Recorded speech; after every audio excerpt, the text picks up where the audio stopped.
It wasn't me. You whore. He screamed, waving his negative test. I stayed quiet, holding my positive one. Months later, I found her medical records. I walked into his family dinner, dropped the file on the table and said, "Ask his cousin why she got chlamydia pills in July." The silence was deafening. So I really need to know if I'm losing my mind or if this is as messed up as it feels. We have to rewind to May 29th of last year, because that's where the first crack appeared. My boyfriend told me he was going to get his hair twisted. He said his hair was too short, which was my first thought, but whatever. He said it was a cousin, a close family friend, you know the type. The one who's basically family and does all his family's hair. He was really specific about one thing before he left. "Do not blow up my phone," he said, his voice firm. "I'll call you as I'm walking out." But here's the thing.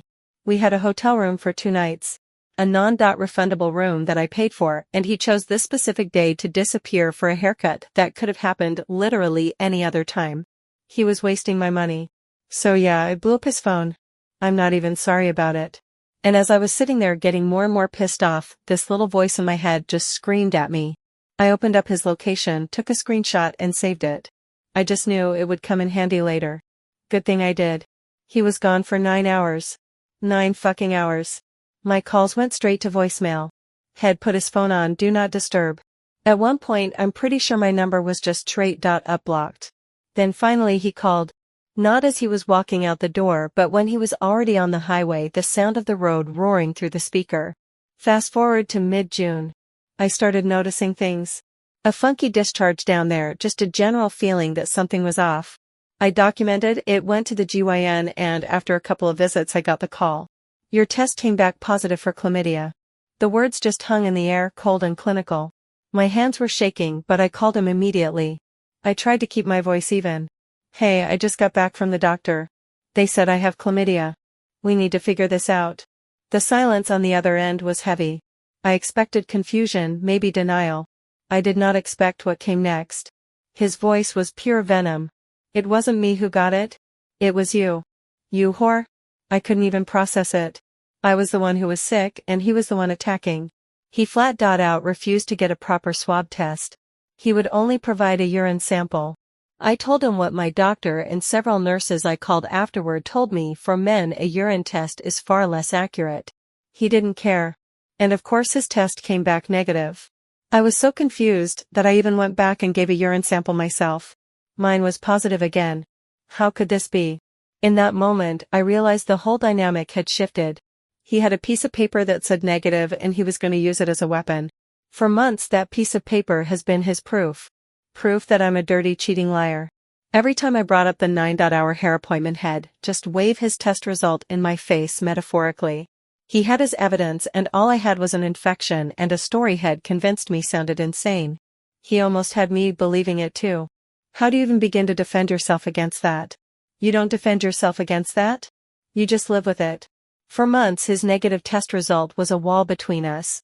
It was his proof, his get.out.jail.free card. Every argument, no matter how small, could somehow circle back to it. It was his trump card, the thing he could pull out to shut me down and make me the bad guy. On the outside I tried to move on, but on the inside my gut was screaming at me. A 9-hour haircut. It never sat right with me. I remember him trying the same excuse around that time for a 4-hour braiding session at the same location. Like, I may be white, but I'm not fucking slow. My best friend is black, I know how this works, and I knew deep down he thought I was too dumb to question it. But he wouldn't admit it. No matter how many times I brought it up, his story never changed. He'd just get defensive and shut down. So I started listening. Really listening. He made the mistake of thinking he had won, that I believed his story. He got comfortable. Over the next few months he gave me just enough clues without realizing it. A slip-up first name in a story here, a mention of a mutual acquaintance there. It was like collecting breadcrumbs. I didn't even know what I was looking for exactly. I just knew I had to hold on to every little piece of information. I tucked her name away in the back of my mind. Then last week it happened. It was a Tuesday night, I couldn't sleep, and I was just scrolling on my phone. And out of absolutely nowhere I had this random sudden urge. The kind of urge that feels like it's being beamed into your brain from somewhere else. Look up her name. My heart started pounding. I wasn't even sure what I expected to find. I went to the search bar and my thumbs hovered over the keyboard for a second before I typed it in and hit enter. And there it was. At the very top of the page. An address. My blood ran cold. I fumbled with my phone, my hand shaking as I navigated to my photo gallery. I scrolled back through the months all the way to May 29th. I opened the screenshot I took of his location that day. My eyes darted back and forth between the phone screen and the search results on my laptop. The street name. The city. The zip code. It was a perfect match. Down to the goddamn street number. It all clicked into place. The whole elaborate cousin and family friend story was a complete fabrication to cover up the fact that he was at this specific woman's house. I sat there staring at the screen, a wave of sick validation washing over me. I finally had confirmation of the timeline. I knew where he was and who he was with. But it wasn't enough. This proved he was a liar, but it didn't prove he was a cheater. It didn't connect him to my diagnosis. I finally had a real solid piece of the puzzle, but it felt like I was just standing at the edge of an even bigger rabbit hole. How do you confront someone with proof that they're a liar when you know the real truth is so much worse? Knowing he was at her house wasn't enough. It proved he was a liar, but I needed to know if he was the reason for all of this pain. It became an obsession. I had the who and the where, now I needed the what. And let's just say when you're determined enough, you can find out almost anything. I pulled some strings. It took a few days, but I got what I was looking for. It came as a scanned document in an email. My hands were literally shaking so bad I could barely click the file open. For a second I just stared at the screen, my heart hammering against my ribs. And then I saw it.